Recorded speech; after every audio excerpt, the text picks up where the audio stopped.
বন্ধুরা, এর আগের একটি ভিডিওতে আপনাদের আমি গাজীপুরের সশস্ত্র প্রতিরোধ এই যে জয়দেবপুরে এটা আমি দেখিয়েছিলাম। তো আপনারা জানেন গত 5ই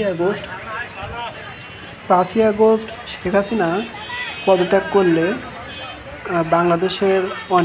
বাংলাদেশের সংসদ ভবন থেকে শুরু করে অনেক ভাস্কর্য মূর্তি দুর্বৃত্তরা ভেঙে ফেলে।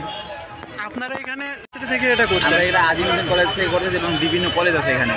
সবাই মিলে একটা করছে, সমাজসেবা করতেছে আর কি, কাজ করতেছে। মানে আমাদের করার জন্য চেষ্টা। আচ্ছা, এটা কি কোনো পরিকল্পনা আছে যে কী টাইপের রং করবেন? এটা কোনো পরিকল্পনা আছে না, পরিকল্পনা হয়েছে না, ওইটা কী টাইপের আলপনা হবে এগুলো কোনো পরিকল্পনা হয়েছে? বর্তমানে আপনার কী করে হয়েছে সেটা আমার বর্তমানে জানা নাই। আমি কিছুক্ষণ আগে আসছি। ও আচ্ছা আচ্ছা, কেউ এটা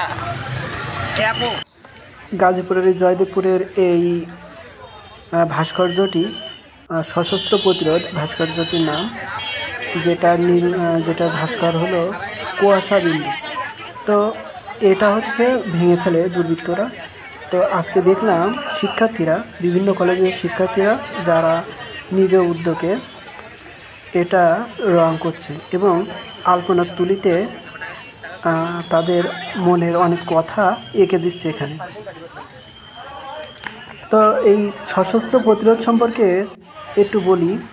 মুক্তিযুদ্ধের চেতনাকে উদ্বুদ্ধ করতে গাজীপুরে জয়দেবপুরে এই ভাস্কর্যটি তৈরি করা হয়। বা সশস্ত্র প্রতিরোধ এই ভাস্কর্যটি মুক্তিযুদ্ধের 19শে মার্চকে মনে করিয়ে দেয়। 1971 সালে বাংলাদেশের মুক্তিযুদ্ধ সময় 19শে মার্চ জয়দেবপুরবাসী পাক হানাদার বাহিনীর সঙ্গে সশস্ত্র সম্মুখ যুদ্ধে প্রথম অবতীর্ণ হয় এবং এরই পরিপ্রেক্ষিতে সারা বাংলাদেশে মুক্তিকামী জনতার ভেতরে কিন্তু একটা অন্যরকম চেতনা কাজ করে, অন্যরকম সাহস